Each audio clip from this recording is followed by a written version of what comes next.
Assalamualaikum warahmatullahi wabarakatuh.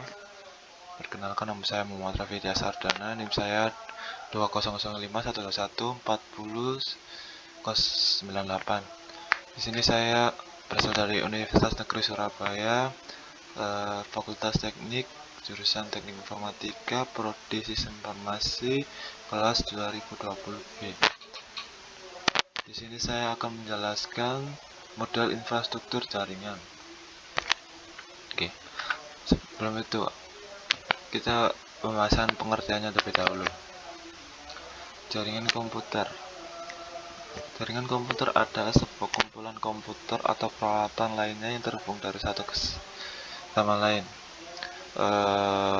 Kayak komputer A ke komputer B, itu semuanya terhubung.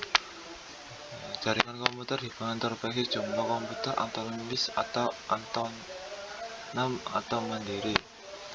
Sistem distribusi adalah suatu sistem perangkat lunak yang dibuat atas sebuah jaringan.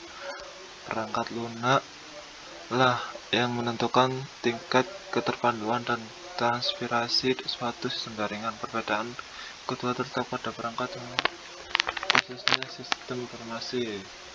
Sistem operasi bukan pada pengaturan keras. Pengguna sistem distribusi tidak menyadari tempatnya banyak proses dalam sistem. Pembagian jaringan berdasarkan cakupan atau cakupan geografis.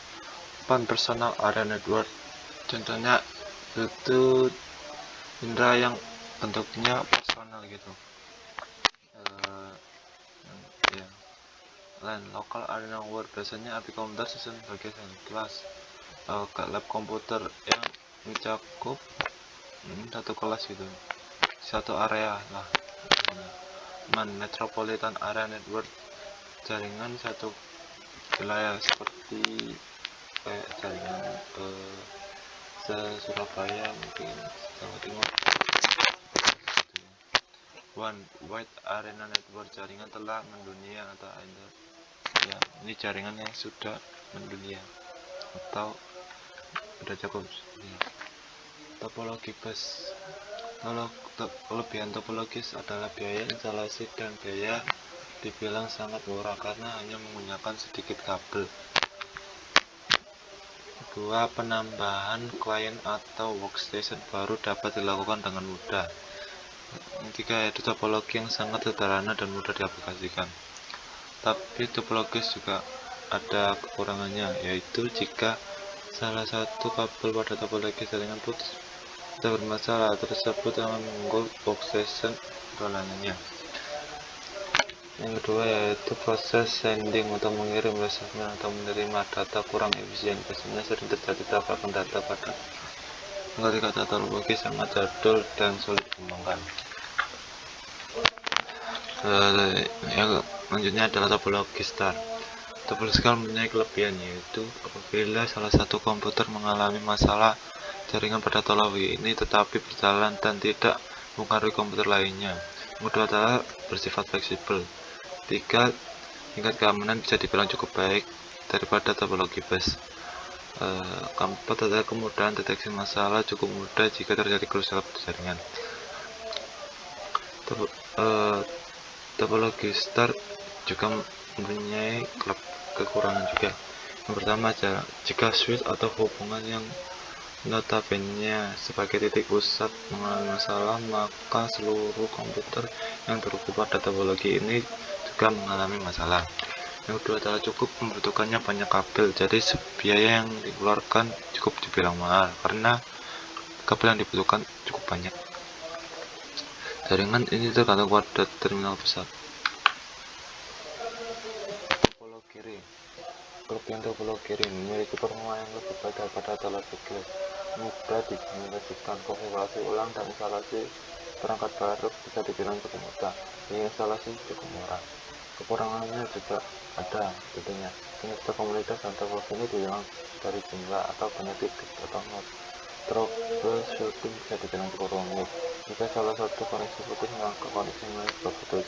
Pada topologi ini biasanya terjadi collision atau tabrakan data.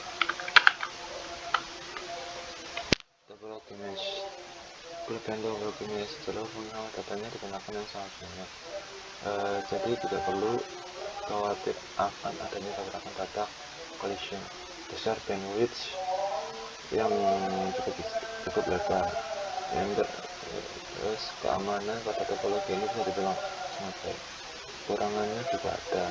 Proses instalasi jaringan topologi sangat rumit, membutuhkan banyak kabel, bahkan itu saja memakan banyak biaya instalasi dan lain-lain. Penjelasan ini adalah pembagian jaringan penggunaan kabel. Di sini ada dua, jaringan berkabel yang disambungkan dengan kabel atau dengan wire kabel atau wireless ya. Contohnya tanpa kabel seperti wifi dan lain-lain. Jaringan berdasarkan siaran casingnya, unit case satu ke satu, kayak personal gitu. Kalau satu ke grup, kayak kamu ke grup mana atau ke temannya, grup case satu ke semua atau bisa dibilang public gitu. Oke, sekian penjelasan dari saya tentang tadi. Jika ada kesalahan atau salah kata mohon dimaafkan.